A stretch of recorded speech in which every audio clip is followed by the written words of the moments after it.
ಹಿರಿಯೂರು ತಾಲೂಕು ಮಾಸ್ತಿ ಹೋಬಳಿ ಹಳಿಹಳ್ಳಿ ಗ್ರಾಮದಲ್ಲಿ 76ನೇ ಸಂವಿಧಾನ ಸಮರ್ಪಣಾ ದಿನವನ್ನು ಈ ಗ್ರಾಮದಲ್ಲಿ ಅದ್ಧೂರಿಯಾಗಿ ಆಚರಣೆ ಮಾಡ್ತಾರೋ ತುಂಬ ಖುಷಿಯಾದ ವಿಚಾರ.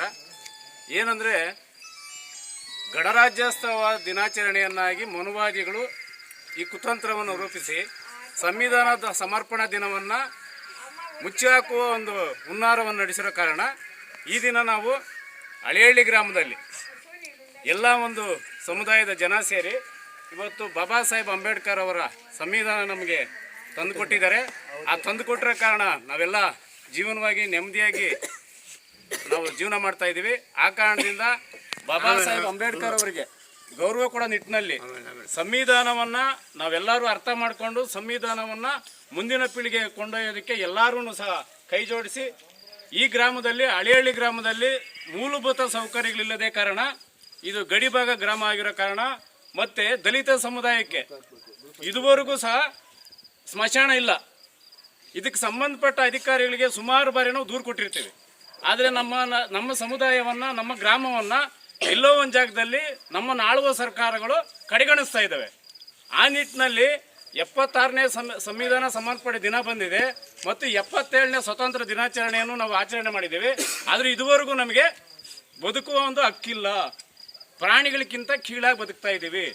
ಆ ಕಾರಣದಿಂದ ನಮ್ಮನ್ನು ಆಳುವ ಸರ್ಕಾರಗಳು ಎಚ್ಚೆತ್ತುಕೊಂಡು ನಮ್ಮ ಗ್ರಾಮಕ್ಕೆ ಮೂಲಭೂತ ಸೌಕರ್ಯಗಳನ್ನು ಒದಗಿಸ್ಕೊಡ್ಬೇಕು. ಮತ್ತು ದಲಿತ ಸಮುದಾಯಕ್ಕೆ ಮಶಾಣ ಇಲ್ಲದ ಕಾರಣ ಅತಿ ಶೀಘ್ರದಲ್ಲಿ ಮಶಾಣವನ್ನು ಸಹ ನೀವು ಮಂಜೂರಾತಿ ಮಾಡಿಕೊಡ್ಬೇಕಂತ ಈ 76ನೇ ಸಂವಿಧಾನ ಸಮರ್ಪಣೆ ದಿನದಂದು ನಮ್ಮ ಗ್ರಾಮಸ್ಥರು ನಾವು ಎಲ್ಲ ಸೇರಿ ಒಂದು ಒಮ್ಮನಸ್ಸಿನಿಂದ ನಿಮ್ಮಲ್ಲಿ ನಮ್ಮ ಒಂದು ಹಕ್ಕುಗಳನ್ನು ನಮ್ಮ ಒಂದು ಆಗ್ತಾ ಇರುವ ಅನ್ಯಾಯಗಳನ್ನು ಈ ಮಾಧ್ಯಮದ ಮುಖಾಂತರ ನಾವು ಮಾತಾಡ್ತಾ ಇದ್ದೀವಿ. ಈ ಸಂವಿಧಾನ ಸಮರ್ಪಣೆ ದಿನ ಎಲ್ಲರಿಗೂ ಆಶೀರ್ವಾದ ಆಗಲಿ.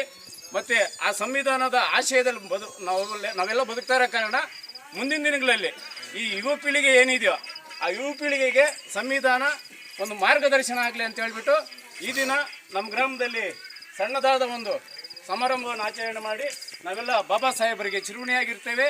ಬಾಬಾ ಸಾಹೇಬರು ಹೇಳಿದ ದಾರಿಯಲ್ಲಿ ನಡೆಯುತ್ತೇವೆ.